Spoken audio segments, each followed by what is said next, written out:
Dieu peut te donner un père qui a la valeur d'un père spirituel, mais en train d'arroser ce qui était planté. Il vaut mieux les considérer comme père. Amen. Et ne pas les considérer par orgueil qu'il n'est pas un père parce qu'il n'a pas planté. Non, non. Un autre peut planter, un autre peut arroser.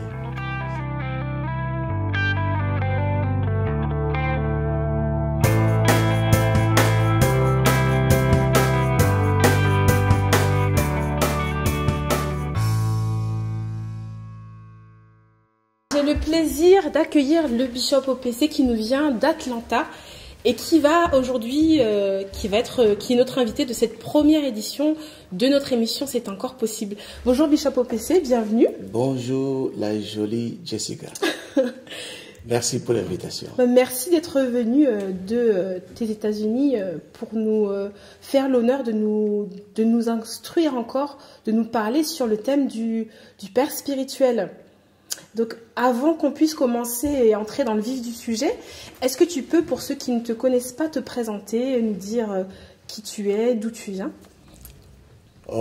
D'abord, je dis merci pour l'invitation. Pour moi, c'était un plaisir d'apporter la parole de Dieu, d'aller là où il y a les besoins et de venir dans ma maison. Et surtout, ce travail que vous faites, c'est chaud. Ma prière est que ça puisse atteindre les extrémités de la terre. Amen. C'est vraiment bon. Dieu n'est pas américain, Dieu est esprit. Amen. Dieu travaille à tout le monde. Tout celui qui veut travailler avec Dieu, Dieu est là pour tout le monde. Amen. Je fais une des meilleures présentations partout. Pour ceux qui veulent me connaître, je suis petit frère de Jésus. Si tu veux me connaître, va voir mon grand frère. Amen. Okay. Dis-moi, je m'appelle OPC. Dieudonné pour les francophones, Given pour les anglophones. Je suis marié, père de 2 enfants miraculeux. Je suis pasteur, ça fait beaucoup d'années. Et je me suis converti très tôt. J'ai passé toute ma vie, ma jeunesse à l'église. Depuis 74. 74. Un peu vieux, hein? J'étais encore loin et pas encore conçue, mais...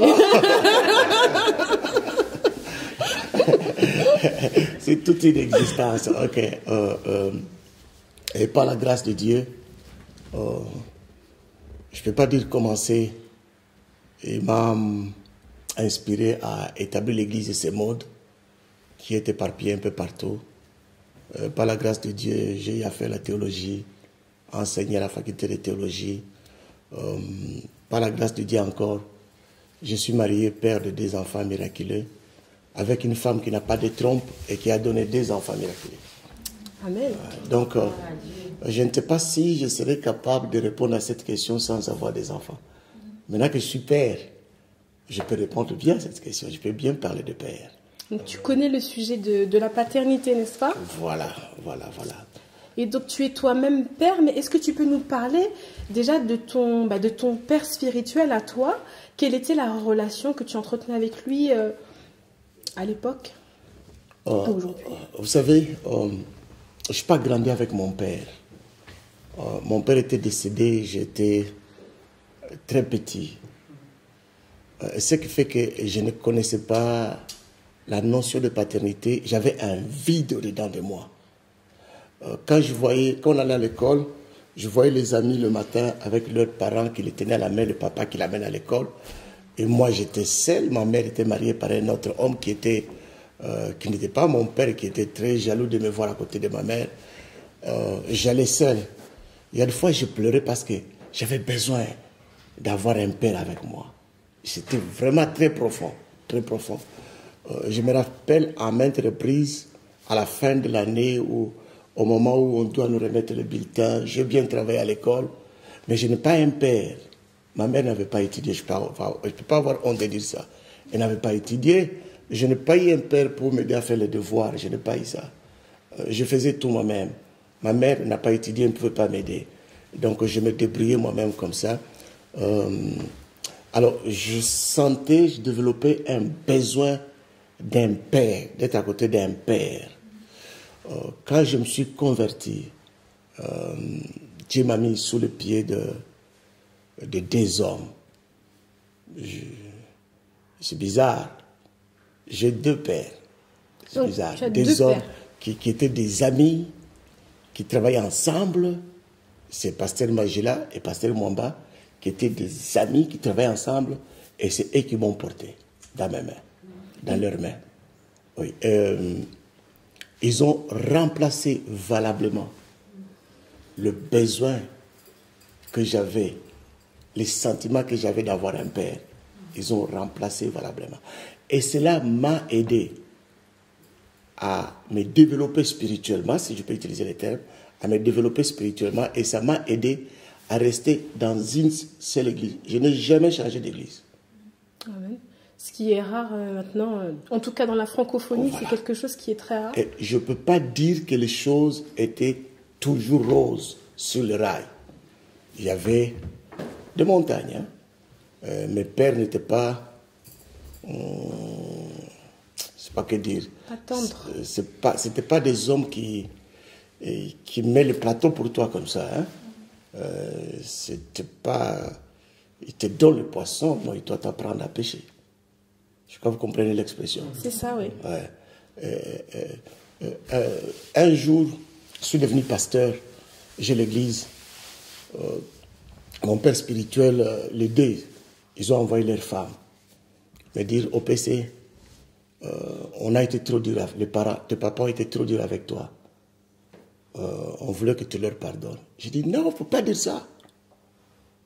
Leur dureté là. Aujourd'hui, je suis pasteur. Je suis seul. Vous n'entendrez jamais. J'ai pris la femme d'autrui, l'enfant d'autrui, j'ai volé. Vous n'entendrez jamais. Parce que ce que j'ai subi là m'a donné une formation. Je peux évoluer seul. Amen. Alors c'est comme ça que j'ai vécu. Mes pasteurs, mes pères spirituels ont travaillé durement cet homme. Je ne sais pas si on les enlevait avec l'absence du père, mon père biologique était décédé avant. Je ne sais pas si je serais ce que je suis. On peut dire en fait que c'est eux qui t'ont donné les repères que tu as aujourd'hui en fait, deux pères et double repère, c'est ça? Bien sûr, il y a un qui m'a appris à prêcher, c'est Pasteur Magila. Et il y a l'autre qui m'a appris à prier, c'est Pasteur Mwamba. Donc, alors dans l'église, et ils étaient des anciens qui étaient mes pères. L'église avait changé de pasteur, c'est une communauté pentecôtiste, où est sorti beaucoup de pasteurs. On changeait de pasteur. Et ce que moi je fais de mieux, c'est au travers de mes pères, de prendre le valeur qu'ils avaient et de ne pas avoir les yeux sur leurs faiblesses. Ça, je n'ai jamais fait. J'ai pris chez Magila à prêcher. Il y a des fois, j'ai prêché. Lui, il avait l'habitude, quand il prêche, il monte les pantalons comme ça. Et moi aussi, j'ai prêché. J'ai monté les pantalons comme ça. Et les gens riaient, dit, regarde, il fait comme son père. Donc, j'ai pris les valeurs qu'ils avaient. Ce que je vois aujourd'hui, les jeunes gens, les nouveaux venus dans le ministère, quand ils viennent, ce qu'ils prennent, c'est les faiblesses du pasteur qu'ils mettent sur le plateau de la télévision. Ils exposent leur père, en fait. Voilà. Mais moi, j'ai pris les valeurs de mes pères. J'ai regardé, celui-là, c'est un bon gestionnaire. J'ai pris ça. Celui-là, c'est un homme qui avale. C'est-à-dire, il écoute, mais il ne dira jamais. J'ai pris ici, et puis ça constitue au PC. Donc, c'est eux qui ont fait de toi l'homme que tu es aujourd'hui. C'est la somme de toutes leurs qualités qui a fait de toi l'homme de Dieu que l'on connaît. Ce qui fait jusqu'à aujourd'hui, quand mon père spirituel vient chez moi, il n'y a personne qui va cirer ses souliers. Il n'y a personne qui repasse ses habits. Je l'ai fait.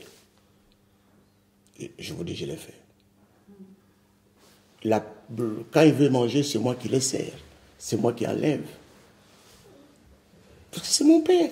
J'ai dit à l'église, bon, je suis votre papa, mais lui, c'est ma bénédiction. C'est mon père. Il viendra ici, vous allez lui demander, il vous dira ça.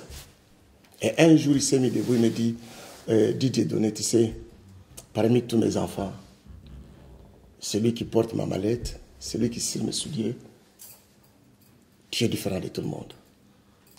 Et quand un père dit ça, c'est une bénédiction qui va t'accompagner jusqu'à la mort. Amen. Personne ne peut arracher ça. Amen. Donc, c'est vraiment important d'avoir un père. Si tu n'as pas un père, tu n'as pas de repère. Quand ça ne marche pas, je sais où téléphoner. Je sais à qui parler. Parce que vous voyez comment Dieu a fait les doigts. Un seul doigt ne peut pas se suffire. Moi seul, je ne peux pas me suffire. Tu peux avoir l'onction, je ne sais pas comment, tu peux connaître la Bible, je ne sais pas comment. Mais tu as besoin d'un père. Je suis vraiment contente de t'entendre dire ça. Mais qu'est-ce que tu peux, toi, dire à toutes ces personnes? On entend beaucoup, en tout cas en France, en Île-de-France, des gens qui disent que la notion de père spirituel est une notion qui n'est pas valable dans la mesure où Dieu seul est notre père. Qu'est-ce que tu peux dire à ces gens-là pour les éclairer, pour enlever peut-être ce flou qui règne autour de la légitimité d'un père spirituel? Vous savez que ceci est un problème chez nous les francophones, pas chez les anglophones.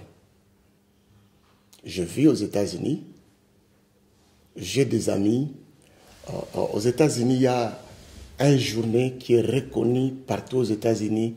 On appelle ça Appreciation Day, le jour d'appréciation, je crois. Où on montre sa reconnaissance, c'est ça? Le jour de reconnaissance. Ce jour-là, c'est le jour où les églises apprécient leur pasteur comme père. C'est le jour où on donne toutes les offrandes, des cadeaux, des ceci. On amène tout et quand quelqu'un vient, il parle à son père, le père commence à pleurer. La manière dont il te présente un père, c'est différent de la manière chez les francophones on présente un père. Alors, ce qui fait que chez nous, à cause du manque de cette notion qui a été vraiment détruite, il y a des églises, beaucoup d'églises. On ne peut pas, si on fait les statistiques, vous allez vous étonner. Il y a des églises qui naissent et qui meurent là. Qui naissent et qui meurent là. Qui naissent et qui disparaissent. Qui ne continuent pas. Chez nos confrères anglophones, les églises naissent, continuent, se multiplient, ça va. Mais chez nous, ça s'arrête. Tu vois des ministères, quelqu'un se lève, il disparaît. Il se lève. Alors je me suis posé la question, pourquoi ça? Et si tu vois au fond, tu verras qu'il y a un problème de paternité. Un problème. Vous savez, aux États-Unis, on a prouvé 75% des prisonniers, ce sont des enfants qui n'ont pas de père. Oui. Quand quelqu'un n'a pas un père, n'a pas de repère, quand quelqu'un a été blessé comme ça, il va blesser les autres. Mais quand quelqu'un a un père, il sait comment vivre. Il y a un pasteur, je vais répondre à ta question. Oui. Je donne des éléments qu'il faut. Il y a un pasteur aux États-Unis, je vis, sa femme l'a trompé. Je n'encourage pas les femmes des pasteurs à tromper les pasteurs. Qu'est-ce qui s'est passé? La femme est sortie, chemin faisant, il a croisé un homme qui l'a dragué, et la femme ne sait pas comment il a été séduit, il l'a laissé. Il était là avec cet homme, il rentre à la maison, il était troublé. Il a dit à son mari, voici ce qui m'est arrivé. Je n'ai jamais fait ça, je n'ai jamais pas ça. Et puis le pasteur a pleuré, mais il a appelé son père. Son père a envoyé le billet, dit, tu viens avec ta femme aujourd'hui. Ils sont allés chez son père. Le papa est resté avec eux dans la prière, enseigner, prier pour eux. Jusqu'à ce que l'homme a été encouragé, la douleur a disparu. Ils sont retournés avec sa femme. Bras dessus, bras dessous. Et par malheur, la femme est tombée enceinte. Le même jour qu'il a connu cet homme, elle est tombée enceinte. Ça fait encore un choc au pasteur. Il est allé chez son père. Son père a prié, a prié. Il y a des situations où tu n'as pas la force de prier.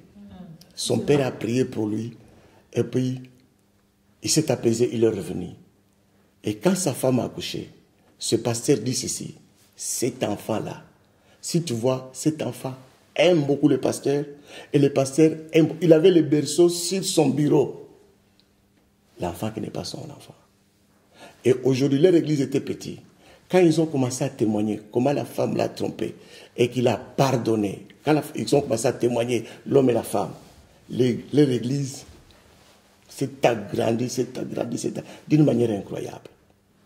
Et si ceci est arrivé, c'est parce qu'il avait un père. S'il n'avait pas un père, il allait perdre l'église. Pourquoi l'église a grandi? Les gens disaient que si ce pasteur a aimé sa femme à ce point-là et n'est pas divorcé, nous aussi vont nous aider. Bon, nous les francophones, bon, le pasteur peut divorcer, c'est pas grave, on est là. Ça, on le voit. Bon, c'est autre chose, on parlera C'est après. culturel après tout ça. Ok, ta question, qu'est-ce que tu m'as demandé? Ma question, c'était qu'est-ce que tu peux dire à toutes ces personnes qui remettent en cause la légitimité d'un père spirituel? Ok. J'ai donné des éléments, comme j'ai dit là, pour répondre à la question. Ce n'est pas nous qui inventons la notion d'un père spirituel. Je ne sais pas, non. Nous avons trouvé ça. Je vais répondre d'une autre manière pour aider. Le point, c'est question d'héritage.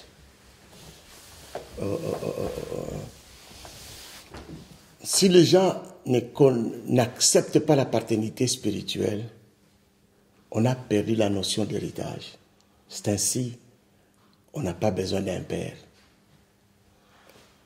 Les années passées, nos parents travaillaient pour laisser l'héritage.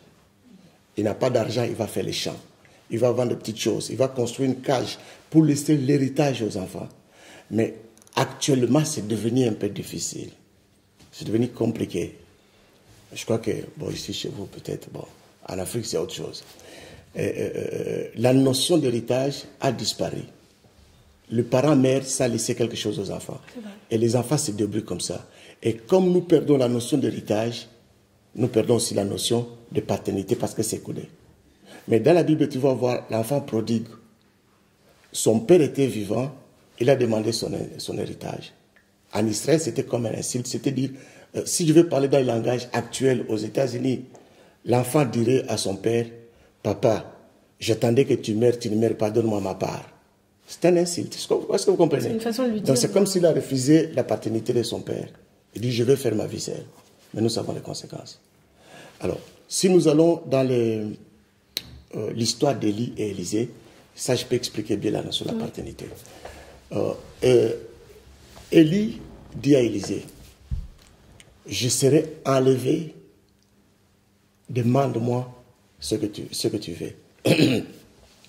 Élisée le regarde et dit, j'ai besoin de double portion de ce que tu as. Élie le grand prophète, Élie le Tishbite, ce n'était pas n'importe qui. Il dit, tu demandes une chose difficile, mais pas impossible. Difficile. Alors la grande question qu'on se pose, pourquoi Élie a dit chose difficile? Pourquoi c'est difficile? Bon, si vous lisez leur histoire, vous verrez qu'Élisée appelait toujours Élie maître, pas père. Ouais. Maître. Dans l'église, nous avons des enfants qui te considèrent comme un maître, mais pas un père. Et il y a des enfants qui te considèrent comme un père. Alors, Élie, il sait que cet enfant me considère comme un maître, mais il demande le double de ce que j'ai. Recevoir un héritage au double. Or, je ne suis pas son père. Je ne peux pas lui donner ça. Et Dieu ne va pas lui donner. Amen. Il dit, c'est une chose difficile. Maintenant, pendant que le chef de feu est passé et a enlevé Élie, Élisée reste en bas. Il regarde Élie qui monte et Élisée crie. Ce qu'il n'a jamais dit avant. Comment il a su ça? C'est un peu difficile. Il dit, Père, Père, chef d'Israël et sa cavalerie. Il appelle qui? Père. Oh, l'héritage. Vous savez, je ne sais pas si l'héritage on donne aux serviteurs ou bien on donne aux enfants. Aux enfants, oui. Oh, l'héritage va aux enfants. C'est comme ça que Élie lance les manteaux parce que Élisée a eu la révélation que celui-là n'est pas seulement mon maître, il est mon père. Et Élie attendait que Élisée reconnaisse qu'il était son père pour lui donner le manteau. Comme il ne reconnaissait pas qu'il était son père, il ne pouvait pas lui donner. Il ne peut pas donner. Je peux aller même plus haut.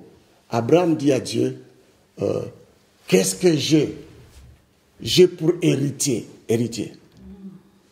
Eliezer de Damas, mon serviteur. Dieu a dit non. Eliezer n'est pas ton héritier. L'héritier, c'est celui que tu vas engendrer. C'est lui qui va t'appeler père. C'est celui qui va recevoir ton héritage. Ça, c'est Dieu qui répond à Abraham. Tu ne donnes pas l'héritage. C'est comme si Dieu disait, non, on ne donne pas l'héritage à un serviteur. On donne l'héritage à un enfant. Un fils, oui. Alors bon, maintenant, quand les gens disent qu'il n'y a pas de père spirituel, c'est parce qu'ils ne savent pas la notion d'héritage. Okay. J'ai été un fils, je suis devenu un père, je sais qu'est-ce que c'est un père spirituel.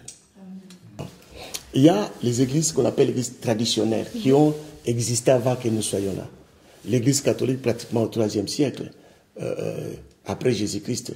Et si vous regardez ces églises orthodoxes avant ça, si vous regardez ces églises, il y a des notions qui ont été avant tout ce qui est arrivé. Je peux parler de la corruption. Avant les choses qui sont passées dans l'église. Vous allez trouver, comment on appelle le prêtre à l'église catholique? Père. Père. Comment on appelle le prêtre à l'église orthodoxe? Père. D'où est venu ça? Nous, on est aujourd'hui. Et cette notion, on a trouvé, ça existait avant. Ça existait avant. Donc, ce n'est pas une invention humaine. Je crois que vous avez compris. Et puis, regardez bien. Toutes les églises où les fidèles reconnaissent le pasteur, leur leader spirituel, comme un père, ces églises perdurent, grandissent et se développent beaucoup. Et prospèrent, oui. Parce qu'il y a l'héritage qui vient du père, va au fils, et l'église se multiplie. Mais quand c'est serviteur, pas d'héritage pour les serviteurs. En tout cas, personnellement, je n'ai pas d'héritage pour les serviteurs. Pour tous ceux qui attendaient leur part. J'ai l'héritage pour les enfants. Amen. Celui qui est fils, elle est fille, il y a l'héritage pour elle. Amen. C'est vrai, c'est vrai. Et tu peux, en parlant d'héritage, tu peux nous parler, toi qui es père spirituel maintenant depuis de nombreuses années, des difficultés, des obstacles que toi tu as pu rencontrer en exerçant ce rôle? En tout cas, laisse-moi vous dire, le ministère, il y a des gens qui entrent dans le ministère, ils croient que c'est facile. C'est pas difficile parce que Dieu travaille. Mais il y a la part d'homme. Dieu n'utilise pas de robots. C'est pas des... Il a pris les boutons, paf, la lumière s'allume. Non, non. Dieu utilise des hommes qu'il a créés à son image, qui peut penser, qui peut réfléchir. Dans les ministères, quand j'étais dans l'église comme fidèle, j'en ai vu. Et comme pasteur, j'en ai vu. Il n'y a pas ce qui peut blesser un père plus qu'une trahison, comme une trahison d'un fils. Quand l'enfant prodigue est parti, cette image-là, lisez bien ce texte. Vous verrez, la Bible dit que le papa était toujours à la porte. Pourquoi il était à la porte en train d'attendre? Il souffrait dans son cœur. Il avait besoin d'enfants qui viennent. Et c'est là que l'enfant, la conscience est venue, non, dans la maison de mon père. Mais quand il est revenu, il a dit à son père quoi? Considère-moi comme serviteur. Mais son père dit, non, no way, tu es mon fils. Je te considère comme mon fils.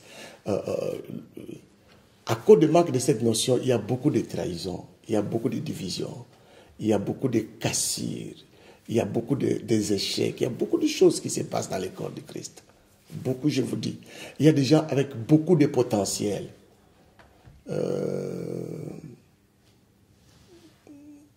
Qui se font des éléments isolés. Et étant éléments isolés, le fait s'éteint.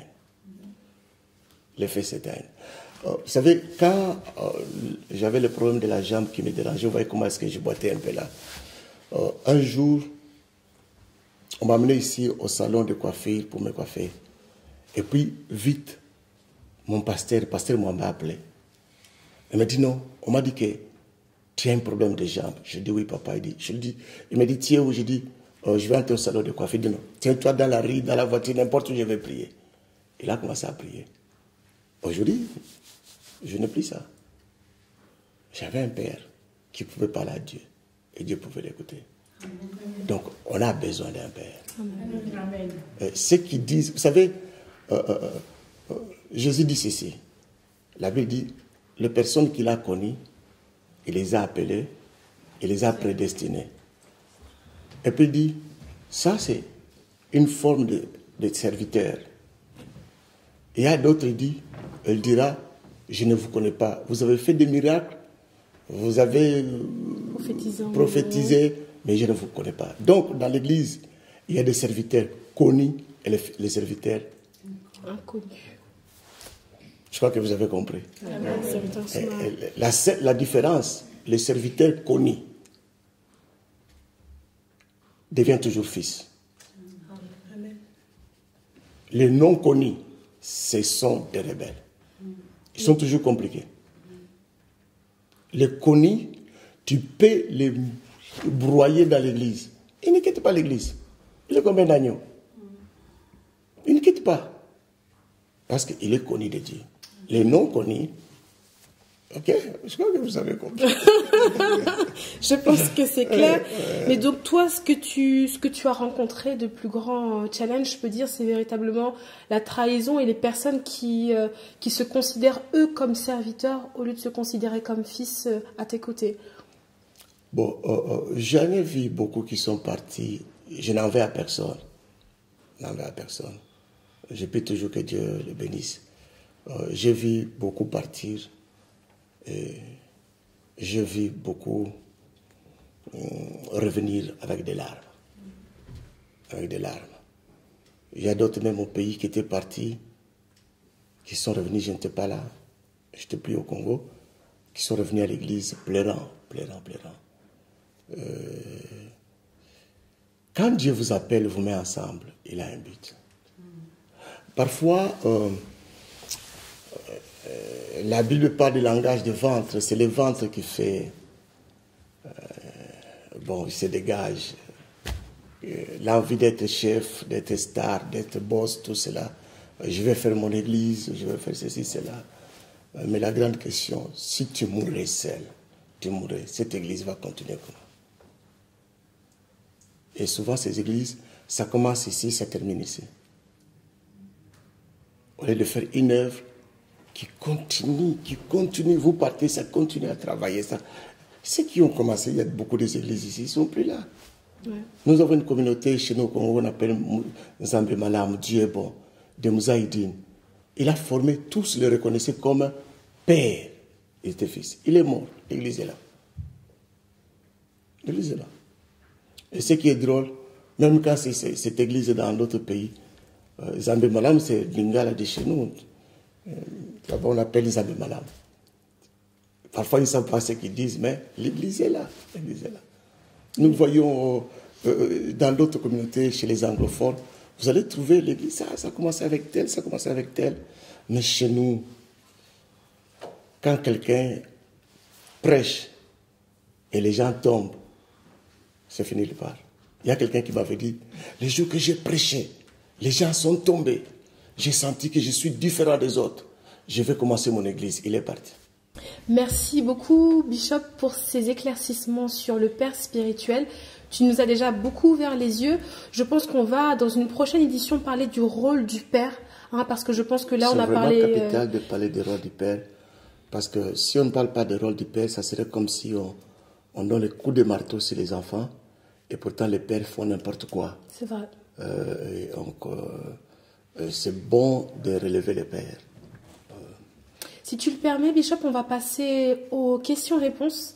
Il y a des bien-aimés qui voulaient avoir des éclaircissements, poser leurs questions aussi. Bonjour, alors je m'appelle Carole. J'ai une question pour toi, Bishop. Okay. Tu nous as parlé de la notion de père spirituel, mais aujourd'hui, il y a de plus en plus de femmes qui dirigent des églises. Est-ce qu'il y a également une notion de mère spirituelle? Exactement, il y a je vais répondre avec un exemple. Tous nous connaissons l'évangéliste et pasteur Benny Hinn. Il a toujours parlé de sa mère spirituelle, Catherine Kuhlman. C'est cette femme qui a été sa mère spirituelle. Elle est déjà partie auprès du Seigneur. Bénin a hérité l'onction que Catherine Kuhlman avait. Dieu peut utiliser un homme comme il peut utiliser une femme. C'est vrai, ça reste un débat théologique compliqué. Il y a des gens qui ne croient pas au ministère de la femme. Il y a des gens qui croient au ministère de la femme. Mais ce qui est vrai, je ne crois pas que Dieu peut dire comme tu es une femme, tu as gagné une âme, je l'amène à l'enfer parce que c'est une femme qui l'a gagnée. Je ne pense pas. Chez nous les francophones, cette notion-là est très compliquée.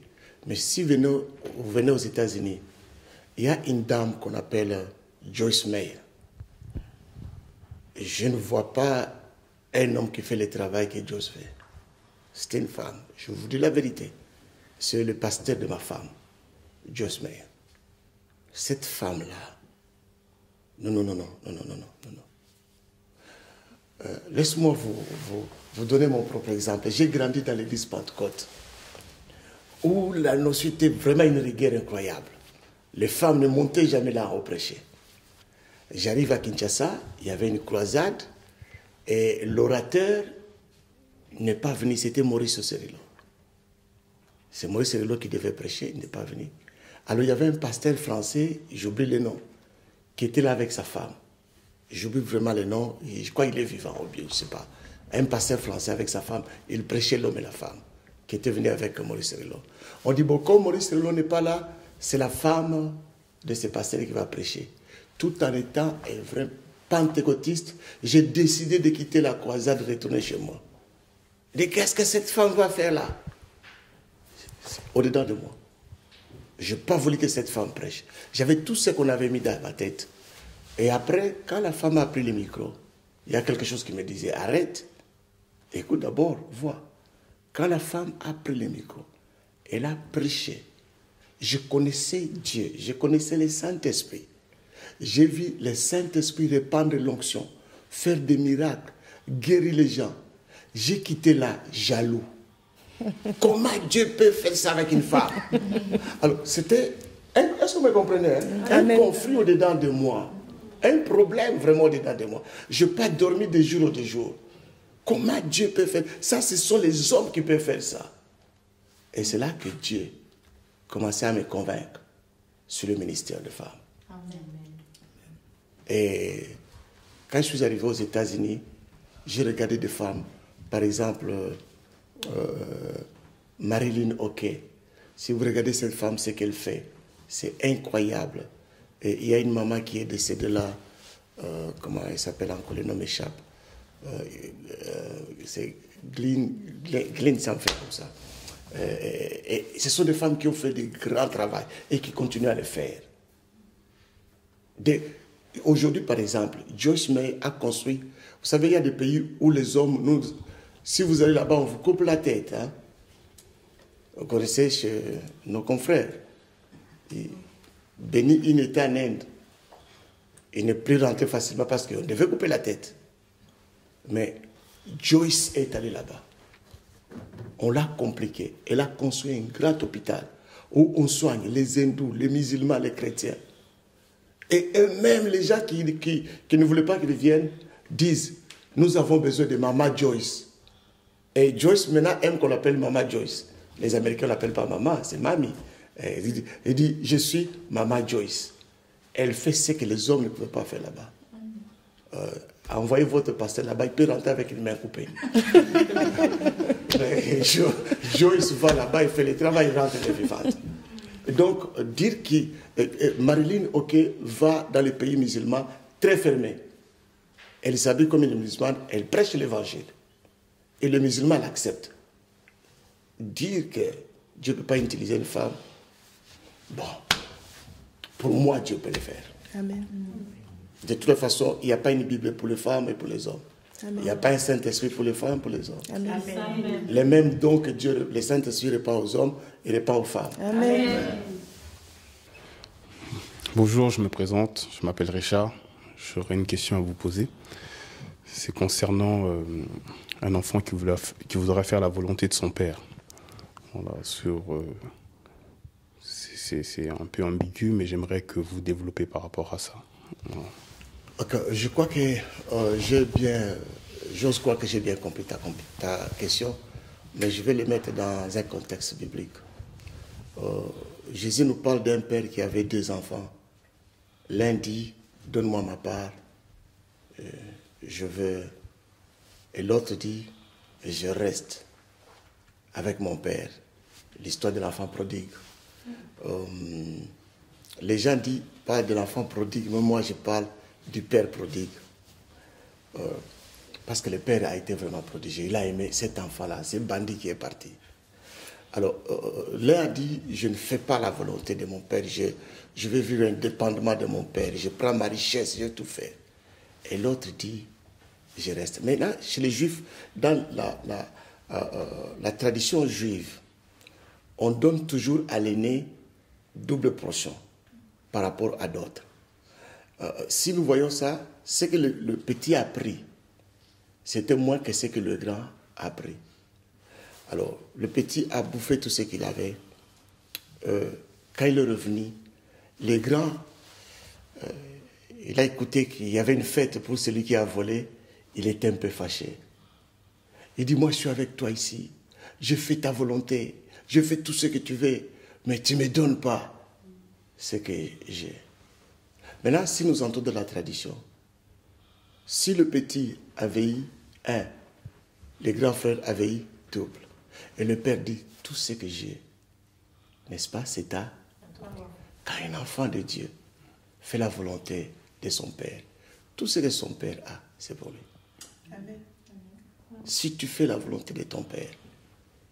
Regardez, pourquoi Jacob a été capable de prendre l'héritage qu'il te dit à son frère. Parce qu'il faisait la volonté de sa mère. Même son père, son frère allait chez le païen, mais Jacob était au pied de sa maman. Il faisait la volonté. Alors, en complicité avec sa maman, ils ont pris l'héritage du grand, ils ont donné au petit. Tout celui qui fait la volonté du père reçoit l'héritage facilement. Amen. Même chez nous, regardez les enfants qui font la volonté de son père et regardez comment le père les traite. C'est un enfant qui a toujours les cadeaux, qui est vanté, qui est élevé par rapport à d'autres. Ce n'est pas que le père n'aime pas les autres, mais celui-là touche le père par ce qu'il fait. Alors la Bible dit, si nous qui sommes mauvais, nous savons donner de bonnes choses à nos enfants, mais Dieu est notre Père. Nous avons un cas typique, c'est Jésus-Christ. Ça, c'est sommité. Il a dit, je suis venu pour faire la volonté de mon Père. C'est ça qu'il a dit, n'est-ce pas? Oui. Il disait, je ne fais rien de moi-même, je fais ce que mon Père m'a dit de faire. Regardez la fin de Jésus. La tombe a été incapable de le retenir. Amen. Son Père devait l'amener à la vie. Amen. La tombe ne pouvait pas l'arrêter. Il est sorti vivant et vivifiant. Tu ne peux pas faire la volonté de ton Père et qui te laisse dans la mort. Maintenant, à l'église, nous avons un problème. Il y a des enfants qui ne font pas la volonté de son Père spirituel. Mais il veut que son Père spirituel lui donne le meilleur par rapport à d'autres. Les pasteurs, ce sont des humains. Parfois, on croit que les pasteurs sont des super spirituels. Non, non. Si vous regardez même entre Jésus et les disciples, prenez un peu. Un jour, ils étaient là, ils parlaient entre eux. Qui est plus grand? Eux-mêmes, naturellement. Qui est plus grand? Si nous voulons l'actualiser, c'est comme si Pierre disait, vous ne voyez pas que j'ai la barbe et je suis vieux? Vous n'avez pas écouté ce que Jésus a dit. C'est moi le plus grand. L'autre Jean dit, non, vous savez, vous ne me voyez pas dormir sur la poitrine de Jésus. C'est moi le plus grand. Donc, ce n'est pas une discussion théologique sur la destinée, c'est quoi. Donc, vous comprenez un peu ça? Donc, ceux qui sont utilisés par Jésus, ce sont des hommes totalement naturels. Des humains qui peuvent agir aussi comme des humains. Vous savez, un homme de Dieu n'est pas prédictible. Tu ne peux pas le prédire.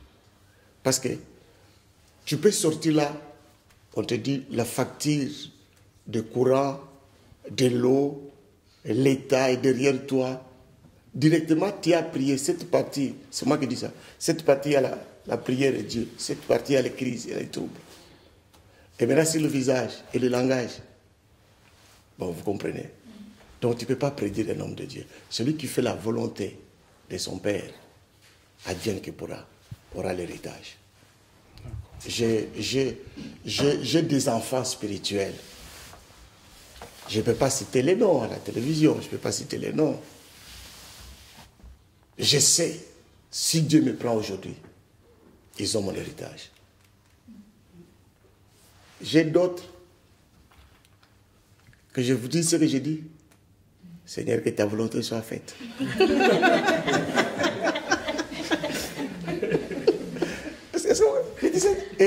Tu comprends ça? Est-ce que tu comprends, ma fille? Oui. Je dis que ta volonté soit faite. Parce que tu as reçu des coups de gauche à droite. Quand tu le regardes, tu dis, Seigneur, que ta volonté soit faite. Mais il y a d'autres, quand tu le regardes, Seigneur, bénis-les. Tu dis des choses, Bon, c'est l'élan naturel. Ce n'est pas que je n'aime pas, ce n'est pas que je hais. Non. Je prie pour eux tous. Mais celui-là, tu l'écoutes, il te fait la joie. Tu dis, Seigneur, fais ça et ça et ça et ça. Mais l'autre, et même pour faire sortir que ta volonté, tu restes là, un peu silencieux. Que ta volonté soit faite. Amen. Bonjour, je me présente, je m'appelle Rachel. Donc Bishop, si j'ai bien compris, en fait, tu nous as un peu défini, tu nous as expliqué le rôle d'un père spirituel.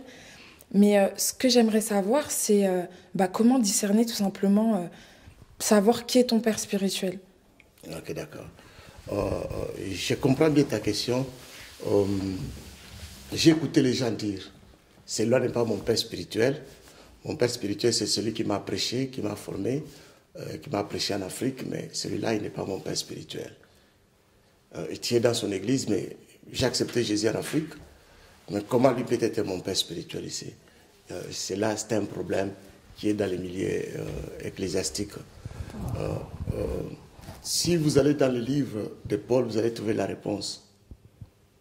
Quand Paul parle d'Apollo et de Paul, il dit, l'un a planté. Tu vois un peu ça? L'autre a arrosé. Et Dieu fait croître. Là, nous prélevons la notion de... Il y a un père spirituel planteur et un père spirituel arroseur. Tous sont des pères spirituels. Je peux être quelque part, quelqu'un me prêche et il est mort.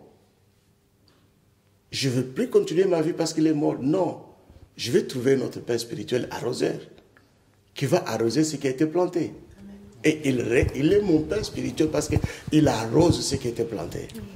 Et Dieu va faire croître ce qui a été planté. Amen. Donc il y a des gens qui, je vis aux États-Unis, et dis bon écoutez, ma dîme je l'envoie en Afrique, j'ai mon père spirituel, celui-là n'est pas mon père spirituel. Mais écoutez, tu ne peux pas manger chez McDo et payer la facture chez Burger King. Tu manges à McDo, tu vas chez KFC, tu payes la facture. Non, tu manges à McDo, tu payes la facture où? À McDo. Tu as un père spirituel qui te nourrit, c'est celui-là qui doit recevoir ta dîme. Amen. Est-ce que c'est clair? Oui. Donc il y a un père spirituel, tu as été appelé au ministère, tu as commencé avec ton père et tu n'es même pas capable d'être avec lui. Là, il y a un. Je peux vous donner mon exemple. Je vous dis que mon père, c'est Mangila et Mwamba, c'est les deux là, mes pères spirituels. Je suis aux États-Unis. Quitter chez moi, Atlanta, venir ici, c'est à peu près 10 heures d'avion. Aller en Afrique, c'est à peu près 8 heures. Ça fait 18 heures pour les atteindre. Quand ça ne marche pas, et c'est beaucoup d'argent, même si 8 heures, c'est beaucoup d'argent pour payer les billets. Mais quand ça ne marche pas, je vais sur TD Jakes. Et quand j'arrive là, une seule prédication, je suis là, j'ai la réponse de tout. Et je me sens même consolé. J'avais les problèmes, ma femme ne mettait pas au monde. On est allé chez lui. Il a prié pour nous, ma femme mis au monde. Il a un père pour moi, un arroseur. Est-ce que c'est clair? Donc, tu peux être quelque part, Dieu peut te donner un père qui a la valeur d'un père spirituel, mais en train d'arroser ce qui était planté. Il vaut mieux les considérer comme père. Amen. Et ne pas les considérer par orgueil, qu'il n'est pas un père parce qu'il n'a pas planté. Non. Un autre peut planter et un autre peut arroser. C'est comme ça que nous grandissons. Et je peux continuer. Vous savez, Dieu ne donne pas tout à une personne. Vous verrez, Élie a appelé Élisée et l'autre gars là qui était le roi. Les deux là, il les a appelés et il les a oints. Mais vous allez voir, le jour que le roi a eu la guerre, or, il a reçu l'onction d'Élie. Élisée a reçu l'onction d'Élie. Le jour qu'il a eu la guerre, il a appelé Élisée pour l'aider à avoir la victoire. Est-ce que vous comprenez? C'était pour dire, à mon onction, j'ai besoin que tu ajoutes ce qui est à toi. Et j'aurai la victoire. Et il a eu la victoire. Donc Dieu ne nous a pas créé des éléments isolés. On est comme ça.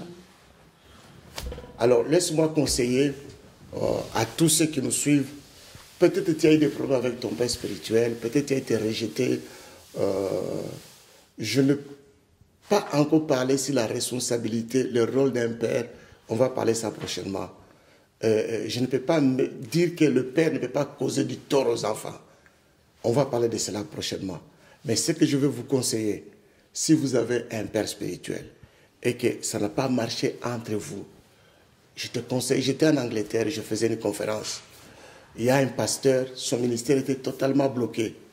Quand il m'a écouté, il a pleuré cette nuit-là. Il a pris le téléphone, il a parlé avec son père spirituel. Son père spirituel l'a pardonné. Ils ont prié ensemble. Et il m'a appelé après, il dit, papa, mon ministère est libéré. Je ne fais plus d'efforts. Les gens viennent, la grâce de Dieu est là. Il s'est réconcilié avec son père. Je te conseille, tu ne perds rien en te réconciliant avec ton père. Amen. Par contre, tu gagnes quelque chose. Amen. N'attends pas que ton père vienne vers toi. Ce n'est pas le signe qu'on reconnaît que celui-là est un enfant. C'est de revenir à la maison. Amen. Lorsque l'enfant prodigue a reconnu qu'il était enfant, il n'est pas allé chez le voisin. Il dit, je rentre dans la maison de mon père. Et le père l'a accueilli. Amen. Je vous conseille d'aller vous réconcilier avec vos pères. Et vous, pères, n'attendez pas simplement que l'enfant vienne. Tu peux appeler ton enfant, vous réconcilier. C'est dans le royaume de Dieu. Nous avons tous un même Père qui est au ciel, qui est le Père de tous. Et on ferait la volonté de Dieu. Amen. Que Dieu vous bénisse. À vous.